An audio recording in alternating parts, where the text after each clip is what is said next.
Welcome to High Five Wrestling. Wow, that was a great high five. All right, I am the Cavalier of the YWC, DW. I am the heel of the YWC, Chicago Ted. All right, so we're here with the second edition of our Q&A. So, you ready for this? Yeah, might as well, right? Yeah, pretty much. They've So, been asking us questions. yeah, I think we've got a pretty decent amount of questions. So, all right, so question number one comes from X Loki. All right, is Trent Beretta an established main eventer? Is Trent Beretta an established main eventer? Boss? Oh, Hello? what? He wants me to go outside. Who? I don't know. Where are you going? Right back. Answer the question. Is Trent Beretta a main eventer? Okay. Well, pretty much my answer to that is, if you have to ask, you will never know. I think he walked off with our questions here. Let me go find him.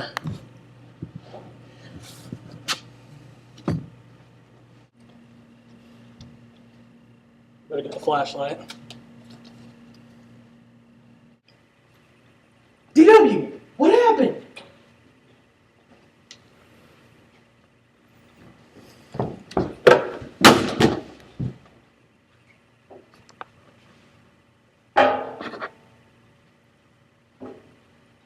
High five this.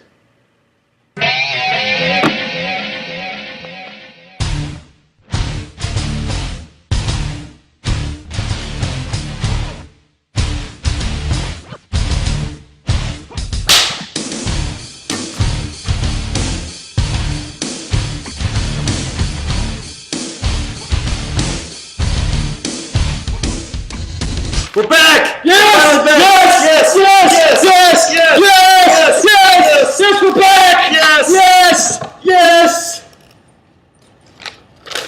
Yes! Yes! All right. Okay, so I am the host of High Five Wrestling, the Host? Cavalier of the YWC, DW. And I am the host of High Five Wrestling, the heel of the YWC, Chicago Ted. There can only be one Highlander / host. Me. Yoink. Ugh! All right. No. So this week in Raw was really good. Just like our comeback, it was even better. Yes! Yes. Okay. So start of the show, we get a little bit of The Rock comes out. Mhm. He starts out the show. He gets it hyped. Actually, we see John Laurinaitis first, but then after that, Who cares about Johnny yeah, Laurinaitis? we see the electrifying one, a great one, Yeah.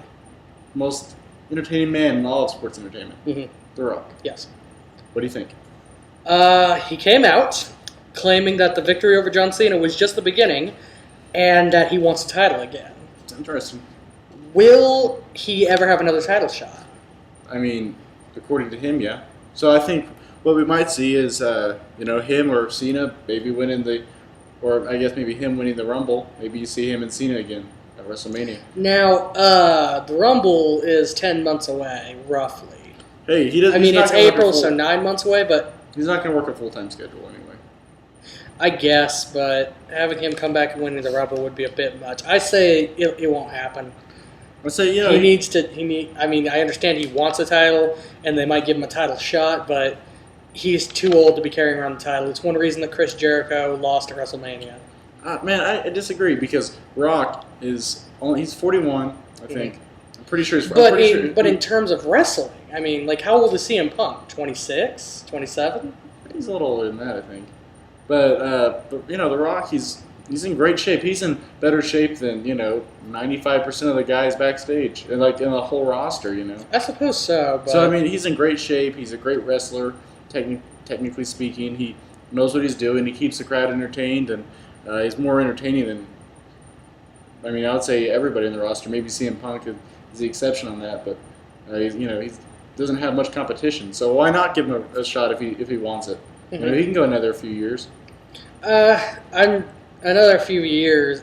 Is he going to leave again like he has every other time? The Rock isn't going to give up his whole movie career to be a wrestler. It's only on a part-time basis. I'm sure he's not going to if he's going to work a full-time schedule, I'm sure it won't be. But you might as well say Undertaker deserves another title shot since he went 20-0 at WrestleMania. Undertaker's a lot older. I mean, not a lot, but enough. Older He's enough. He proved himself physically fit in that end of an era match. Yeah. He's the one that walked away under his own power. Yeah, but I mean, he doesn't need to wrestle anymore. He's kind of, if he does, he doesn't have a lot more left in him. He definitely can't work a full-time schedule, but The Rock is in as good a shape as he's ever been. Okay. So. Well, we got to move on. Yeah. So, Santino Marella versus Jack Swagger versus Dolph Ziggler in a triple threat for the U.S. title. Mm. What do you think? Kind of saw this one coming between the title match and how it ended. Santino retains the title by pinning Jack Swagger, so Swagger gets buried again. Yeah.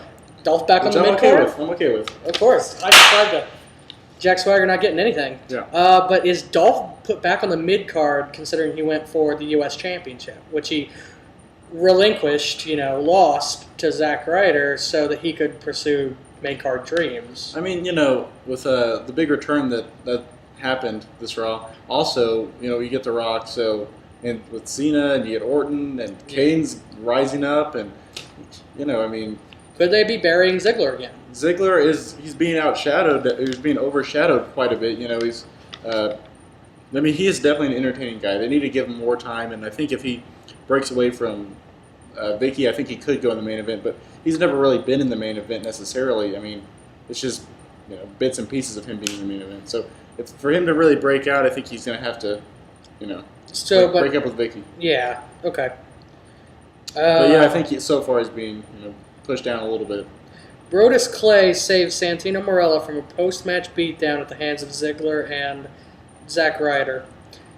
Is Brodus Clay going to finally get a storyline instead of just coming out and squashing NXT superstars?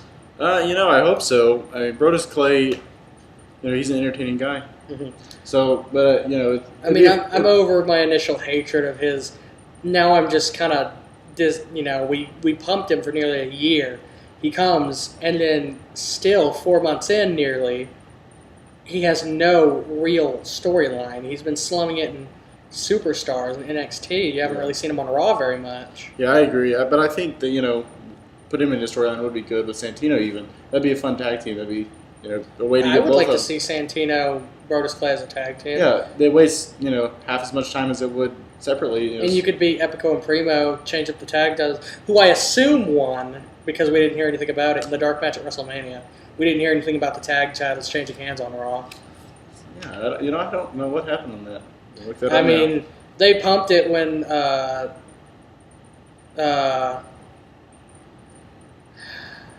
can't remember their names right now. The dude who got busted smoking pot in Kofi Kingston lost it in the house show. They talked about it so much, so they would have talked about the title change of hands. Evan Bourne. Lord Tensei makes his actual debut. I'll be honest, I haven't watched Raw in a month prior to this, so I'd never heard of Lord Tensei. Versus an introless Alex Riley. Oh, yay, a squash match. I heard that he was a former WWE talent, so I paid attention, and when he took his mask off, holy shit, that's Albert. Prince Albert, A-Train, is back under a new name.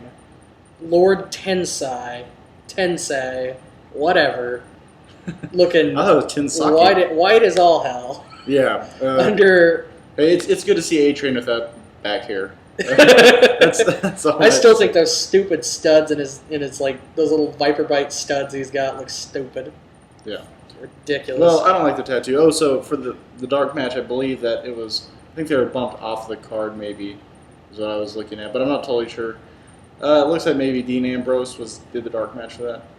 I don't know who he was against, but it was Dean Ambrose. Who cares?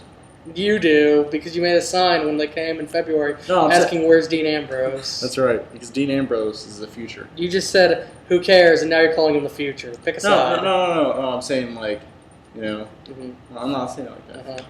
It sounded like you were saying it like that. No. Anyway, Lord Tensei wins via TKO. Squash match, nothing really developed here except the premiere of maybe a new superstar, maybe a new mid-carder, maybe another Brodus Clay. Yeah, he'd be good in the mid-card. I don't think they should put any kind of, main event push anytime soon. Well, I mean, do something with Brodus Clay or bump him back down to NXT and start working with Tensei, but don't have two squashers running around. That'd be an interesting feud. It would be an interesting feud. So the next segment is Sheamus. He's come out to address the crowd. Nope. CM Punk and Mark Henry Good call. for the WWE Championship. And it was, a good 15-minute match. It was got a few commercial breaks. This is when I started to record Raw and watched it later the next day. I started going through the match after the commercial break. I went through the rest of it. He wasn't going to lose the title. Well, yeah, change titles on Raw. They definitely wouldn't have be ridiculous for him to lose a title to him. But what stuck out to me was just the in-ring work that they did. They're pretty good. CM Punk he's just fun to watch no matter what, and this just proves it because he can go against a guy like Mark Henry, who's just this big guy.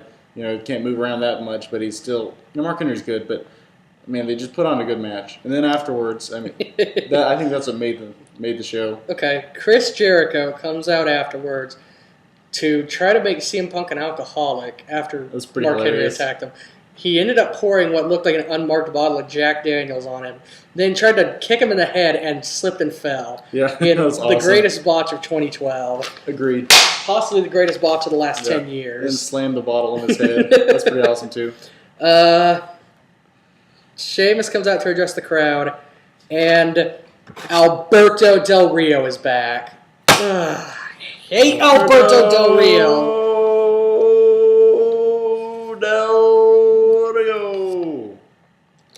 I heard that little midget for him talking and just sped it up. I officially support Alberto Del Rio. I officially support your firing and making this a solo show. Fair enough. So Del Rio's back, and he's back. He's getting a title shot on SmackDown. What do you think? Oh God. So let's see. He had a poor title reign on Raw, which he didn't deserve thanks to Money in the Bank. He goes out injured and then comes back and wants another title shot on SmackDown. But you gotta wonder. He doesn't deserve. Okay, you gotta think though. What they're gonna do with this is going to be interesting. Just in this aspect that Daniel Bryan gets a rematch under the rematch clause. Yeah. He's gonna get that. So at some point, is Alberto Del Rio gonna get the match at Extreme Rules? Is he just getting he better not. Good. I think they need to stretch this out a little bit. I think they need to ride this Daniel Bryan way that they've been. What was with Miami embracing Daniel Bryan? My question is though, you had the Miami, WrestleMania, and they had a lot of Daniel Bryan chants, and then Miami was this weekend, or Raw was this week in Miami, so they are in favor of Daniel Bryan still. So is that going to carry over?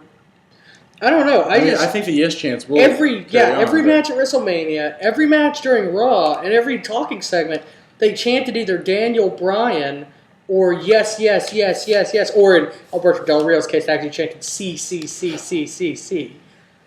But I hate Alberto Del Rio. He's annoying. He doesn't deserve any of his title shots. He should go back to NXT as far as I'm concerned. Respectfully disagree. But, I think the cool thing about this is you kind of have Del Rio, you have Daniel Bryan, and you have Sheamus. So you don't know what's going to happen with this. I think that, they definitely need to try to make this last because Daniel Bryan is really on a roll. Yeah. But Cody Rhodes versus Kofi Kingston. I don't like Kofi Kingston. I went through it until I saw Big Show come out, and I knew he was going to turn the tables on Cody Rhodes with the embarrassing Cody Rhodes WrestleMania moment. Yeah, that's pretty hilarious. That was pretty good. It's funny to see kind of that, Kofi wins. Yeah. Nothing much to say here except for maybe Big Show Cody Rhodes rivalry continues. Now the title changes hands. Yeah, we'll see. But it's nice to see Kofi Kingston get a mid-card to upper mid-card win. Yeah, it's not going to get him recognized. Yeah, that's true. But Cody Rhodes, we don't want Kofi jobbing, but Cody Rhodes is actually pretty established now. I wouldn't mind Kofi jobbing. I wouldn't have to watch his matches. Well, that's what he normally does, so it's nice to see a change. But he comes out and addresses. I was waiting. I fast-forwarded to get to the match, and then I realized she walked back in without a match, so I didn't watch it.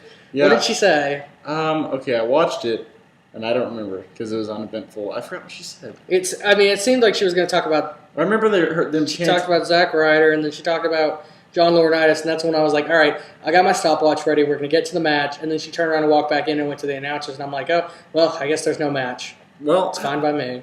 I think it was something about Zack Ryder, but it was basically the key points were the most important thing was the crowd had different variations of chanting that she was a hoe. Whether it was like people just yelling "you're a hoe," or there was "hoski," or You're a hoe.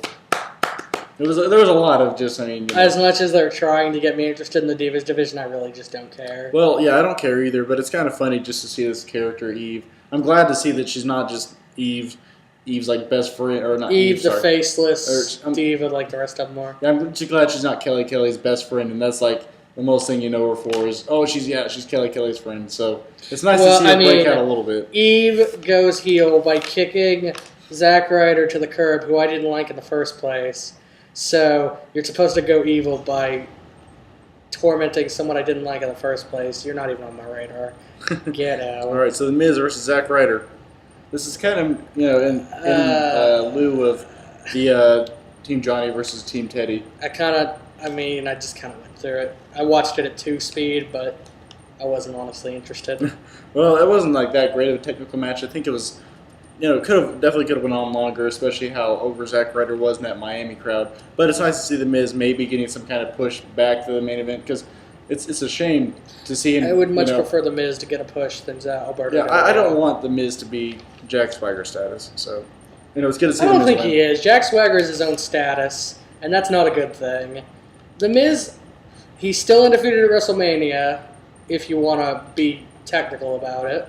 He did get the win at WrestleMania. Yeah, he got this win. He got the pinfall. He got this win.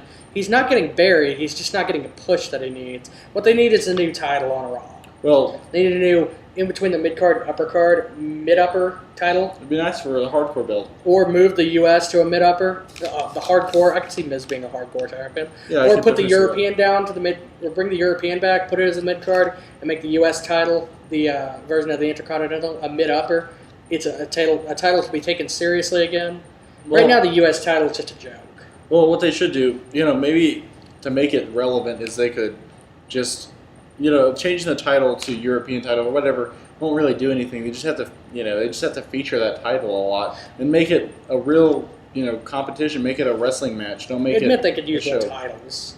There's only 6 titles between the 2 shows. I think if you don't count the tag teams. Well, I think they don't have too many titles because they don't utilize them. I think what they need to do is just utilize what they got. Utilize the tag team belts, utilize the mid-card belts, and, once you do that, add a hardcore belt, and then it's going to be a great show. They would utilize more titles if they had more titles. Yeah. That's what I'm saying. But sometimes it's just a prop, which is unfortunate. But what's not unfortunate is this last segment with John Cena. John Cena came out. It's fantastic. He got his ass whooped. That's right. That was one of the greatest things I've ever seen. Yeah, so you guys all know it. We know it. Brock Lesnar is back. Yep. Actually, interesting fact is we didn't know Brock Lesnar was going to come back. Yep. I had no idea. I was a little out of touch with the YWC, so I hadn't been watching any videos lately, and I hadn't seen any spoilers. I hadn't been reading any. Sometimes I read some for NXT, so I don't have to watch NXT. But I hadn't read anything, so that was totally a surprise to me. And was it to you? I had no idea he was even thinking about coming back. I had forgotten he had actually retired from MMA. Yeah. I'd completely forgotten that when he came back. And then the first thing came to my mind was, wait, he was DLC in WWE 12. Maybe I should have seen this coming. Yeah. But, I had no idea. It seemed like a few of the audience members knew from signs, Brock Lesnar is back, we want Lesnar champs. Yeah, well, I thought it was just that was maybe a rumor going around or it's going to happen in a few weeks. And I had no idea what was going to happen. That was a really good surprise for me. And yeah. Definitely, the Miami crowd really took to him. Yeah, that was definitely the best Raw of 2012 so far, and probably... And it was after WrestleMania, which is usually a downward slope. Yeah, well, yes, definitely agreed. But, they just went from, in 2011 it was just rock bottom terrible, and now it's just... rock bottom good. Yeah. The Rock's there, and Brock Lesnar's there. Like I said, if we could just get the hardcore title back, it would be back in my good graces. Yeah, but that was a really good run. Yeah, so, I think they definitely need to use these guys right now to build up those upper card guys like CM Punk, build up The Miz, build up Sheamus, make them, as excited. So whenever they retire, they can come back and be just as exciting. Yeah. So that's what they need to be focusing on. But overall, I give it a 10 out of 10. 10 out of 10? Yeah. That's really lofty considering there's no hardcore title or chairs being swung. Well, it's the best Raw I've seen since we started doing reviews that I can remember. That I admit that, and I really hate to say this because this line just pisses me off to no end, but there's always room for improvement. I agree, I'll but give it an 8 out of 10. I agree, If but it had a hardcore title, a bit. I'll give WWE credit for this Raw. I don't think they could have made it. Much Yeah, but better. here's the thing: we should, for the money we give them, we should be expecting Raws like this all the time, like back in the Attitude, the Yeah. Ruthless Aggression. I agree. This was a Raw that almost reminded me of the Attitude Era. All it needed was a little bit more of the hardcore, Yeah. a little bit of backstage fighting, maybe another hardcore title. Cool. All right, we ran But long. this is Power People Era, or People Power, or whatever it is. Well, someone give me John Laurinaitis' email address, and we'll flood him with inbox requests. You just have to have his hardcore phone number title so you back. can text him. I would, but I don't have that. If someone can give that to me, so I can get the hardcore title back on WWE. Yeah. So if you guys give him John Laurinaitis' phone number, you can give me some fine honey's number, and I'll text her, Let's go. and then we'll have a good night. All right. So you want to lead us out? We've been High Five Wrestling. And we'll high five you later.